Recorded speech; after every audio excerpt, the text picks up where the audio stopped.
گا تو جلدی کہیں اور پہنچ جاؤ گے، پھر ہمیں فاتحہ کرنے کی ضرورت پڑے گی۔ ہم تو فاتحہ مانتے ہیں، ہم نے اس لیے نام لیا، ہم فاتحہ مانتے ہیں تاکہ کوئی یہ نہیں، ہم فاتحہ مانتے ہیں اس لیے نام لیا۔ کیسا فاتحہ مانتے ہیں ابھی بتا دیں گے، قرآن میں پڑھتے ہیں، جب بخشنے بھی ہے، سب کچھ کرتے ہیں، لیکن طریقہ ہم بتاتے ہیں طریقہ کیا ہے، وہ فاتحہ اور کے پورا بتائیں گے۔ پہلے یہ بات اور کیا لیٹرین میں بھی ہے، اشکال سمجھ میں آیا، اعتراض سمجھ میں آ گیا؟ کیا اللہ لیٹرین میں بھی ہے؟ میں کہتا ہوں، میں تم سے پوچھتا ہوں، آپ میں سے کسی سے پوچھتا ہوں، کوئی یہاں حافظ قرآن موجود ہو نہ ہو تو اگر ذاکر کیا حافظ جاہل حافظ ہوگا؟ نہیں پاتا ہے۔ آپ اس کا بیان کھول کر دیکھیں، وہ قرآن صحیح پڑھ نہیں پاتا ہے، 2-3 آیتیں پڑھتا ہے، باقی نہیں پڑھتا۔ وہ ورس نمبر سورت نمبر بتا دے گا لیکن قرآن نہیں پڑھے گا، قرآن اس کو صحیح پڑھنا آتا ہی نہیں ہے۔ جس کو صحیح قرآن پڑھا ہو اس کو سمجھنا کیسے آئے گا؟ جو صحیح انگلش دیکھ کر پڑھنا سکتا ہو اس کو انگلش سمجھنا کیسے آئے گی؟ ہمارے مدارس میں، ہمارے مکاتب میں، ہماری مسجدوں میں پہلے قرآن پڑھنا سکھایا جاتا ہے، پھر سکھایا جاتا ہے، پھر قرآن سمجھانا سکھایا جاتا ہے۔ پہلے قرآن پڑھنا سکھایا جاتا ہے، پھر قرآن سمجھنا سکھایا جاتا ہے، پھر قرآن سمجھانا سکھایا جاتا ہے۔ مکتب میں بچہ قرآن پڑھتا ہے اور بچہ قرآن سمجھتا ہے، اور سمجھنے کے بعد فارغ ہونے کے بعد اسٹیج پہ بیٹھ کر قرآن سمجھاتا ہے۔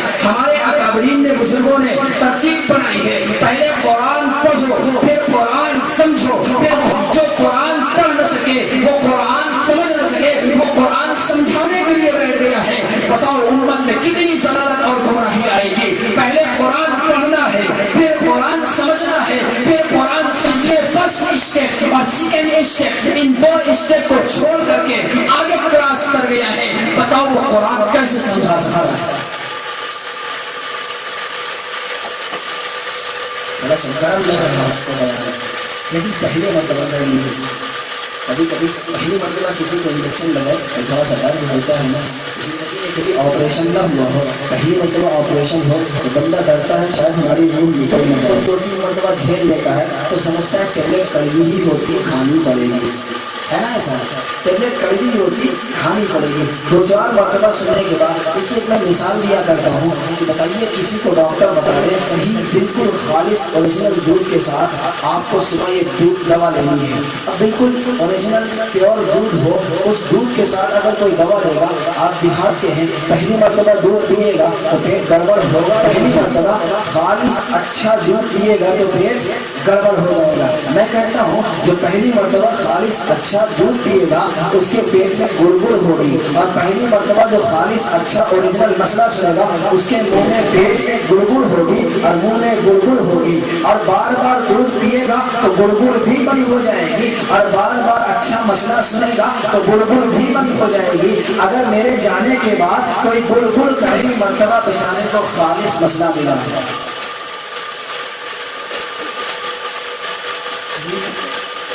تجربے کی بات بتا رہا ہوں، آپ ہمارے ہم ہو رہے ہیں، بیان کر رہے ہیں، اکثر لوگ اس لیے اس انداز سے میری رفتار اور مائک اچھی ہو اتنی ہوتی ہے کہ توجہ آپ کو کرنی پڑے گی۔ شروع میں شاید احساس ہوا ہے لیکن میں نے دیکھا نہیں، آپ تو آہستہ آہستہ سمجھنے والے ہیں، تھوڑا لو پوائزن آپ کو چاہیے، آپ کو دے رہا ہوں، اور ہائی پوائزن نہیں دے رہا ہوں آپ کو۔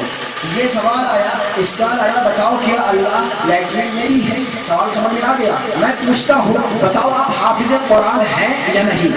سوال جواب سنیں، دھیان سے سنیں گے، سمجھ میں آئے گا۔ بتائیے آپ حافظ قرآن کے حافظ ہیں یا نہیں؟ بندہ بولے گا میں فوراً قرآن کا حافظ ہوں، میں قرآن یاد کر کے رکھا ہوں۔ اب میں اس کو سوال کروں گا کہ بتاؤ قرآن تمہارے سینے میں محفوظ ہے؟ کیا بولے گا؟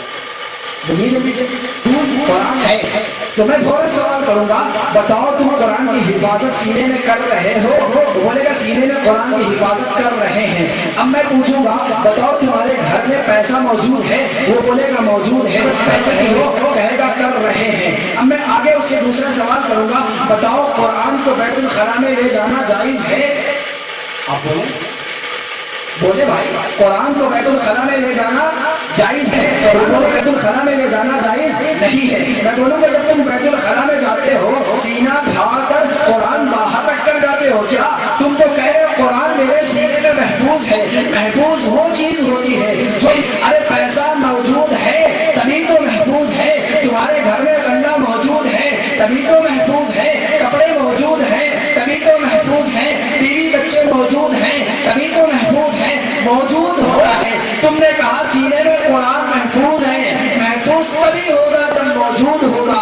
اب بتاؤ قرآن کیا سینہ پھاڑ کر باہر رکھ کر جاتے ہو بیت الخلا میں؟ وہ فوراً بولے گا نہیں نہیں بھائی مولانا صاحب ہے، لیکن قرآن کا کوئی جسم نہیں ہے، قرآن نظر آنے والی چیز نہیں ہے، قرآن جسم سے پاک ہے۔ میں بولوں گا جب قرآن جسم سے سینے میں پاک موجود ہے، اسی طرح اللہ ہر جگہ موجود ہے، اللہ جسم سے پاک ہے، قرآن کا کوئی جسم نہیں ہے تو اللہ کا بھی کوئی جسم نہیں ہے، تو ہر جگہ موجود ہے۔ اب ادب کے خلاف ہوا، کوئی ادب کے خلاف نہیں ہوا، جواب ہوا اس سے پوچھو سینے سے قرآن پھاڑ کر جاؤ گے؟ بولے گا نہیں نہیں قرآن ہے سینے میں لیکن نظر آنے والا نہیں ہے۔ آپ بولے اللہ ہر جگہ ہے لیکن نظر آنے والا نہیں ہے۔ اب کیوں؟ وہ اس لیے سوال، اللہ کو یقین میں مولودہ ہو جائے گا، اللہ تو ناپاک ہو جائے گا۔ اس سے پوچھو سینے میں قرآن ہے تو خون سے تو گندا ہو جائے گا، وہ تو لت پت ہو جائے گا، پھر سینے میں قرآن ہے کیوں؟ وہ جواب دے گا نہیں نہیں سینے میں قرآن ہے نظر آنے والا نہیں ہے، اس لیے ہے وہ گندا ہوتا نہیں ہے۔ میں کہتا ہوں اللہ بھی ہر جگہ موجود ہے، نظر آنے والا نہیں ہے، اس لیے وہ گندا لت پت گندگی میں ہوتا نہیں ہے۔ اب ایک مسئلہ یہ ہے اللہ ہر آسمان میں، اب کلمے کا دوسرا چیز محمد رسول اللہ، کلمے پر تبلیغی بیان کر رہا ہوں، ایک ہی کلمے پر گفتگو کر رہا ہوں، لا الہ الا اللہ محمد رسول اللہ۔ اپنے پورے 6 نمبر اگر کروں گا تو 6 گھنٹے لگے گا، 6 نمبر ہماری لوگ تو 24 نمبر بولتے ہیں، تو بولے 6 نمبر ہے نا تبلیغی جماعت میں، چلو تمہارا احسان ہے کم سے کم تم بات تو مانتے ہو، مجھے 24 نمبر کہتے ہو، کلمے میں حروف گن لو کتنے ہیں؟ 24 کلمہ نہیں مانتا ہے کوئی بات نہیں، میں تو کہوں گا مان لو، نہیں مانتے کوئی بات نہیں ہے، لیکن ہم اس کو تھوڑا سا اگر الٹ کر کے کر دیں کہ 24 میں 2 پہلے ہوتا اور 4 بعد میں ہوتا ہے، اور آپ 2 سے پہلے 0 لگاؤ تو 0 کی 2 سے پہلے 0 لگاؤ تو 0 کی کوئی حیثیت بنے گی؟ بتائیے 0 کی تو کوئی حیثیت ہوتی نہیں ہے۔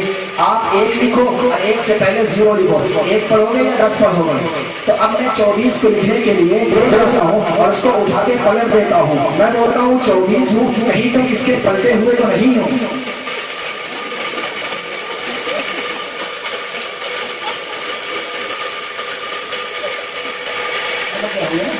اچھے سے آپ لوگ ماشاء اللہ ماہر ہیں، بہت جلدی سمجھ جا رہے ہیں، ہمیں سمجھانے کی کوئی ضرورت نہیں، ایک بار میں اتنا سمجھ ہے پھر دوسری بار آپ لوگ کتنا سمجھیں گے؟ نہیں یہ سمجھا ہوا آگے چلیے خدا کرے۔ میں ایسا نہیں کہتا ہوں بھائی کلمے کی دعوت دیتا ہوں، کلمے کی دعوت آپ دیجیے، قرآن کی دعوت دیتا ہوں، قرآن کی دعوت آپ دیجیے۔ کیا ضرورت ہے کسی کو برا کہنے کی؟ کیا ضرورت ہے کسی کی برائی کرنے کی، کسی کے اوپر کسی کے خلاف بولنے کی، کسی کے اوپر زبان درازی کرنے کی؟ غیبت کرو گے گنہگار ہوگے، الٹا سیدھا بولو گے گنہگار ہوگے، جھوٹ فراد کرو گے گنہگار ہوگے۔ قرآن کی تعلیم پیش کرو، رسول اللہ صلی اللہ علیہ وسلم کی سنت پیش کرو، اللہ راضی اور جس کے لیے اللہ راضی ہو جائے، رسول اللہ راضی ہو جائے، اس کا بیڑا پار ہو جائے گا، اس کا دنیا میں یا آخرت میں کوئی بگاڑ نہیں سکتا ہے۔ 2 چیزیں کلمہ طیب میں، دوسرا جز محمد۔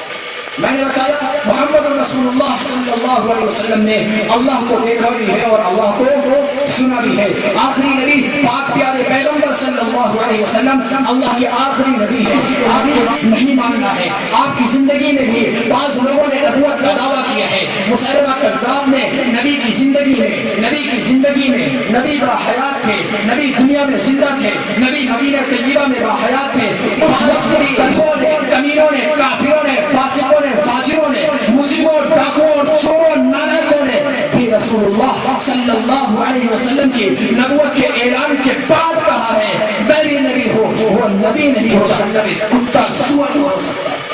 عقیدہ بنانا حضور آخری نبی ہے، کوئی مذاق کی چیز ہے؟ حضور کے بعد کسی کو نبی مان سکتے ہو؟ بولیے حضور کے بعد کسی کو نبی مان سکتے ہو؟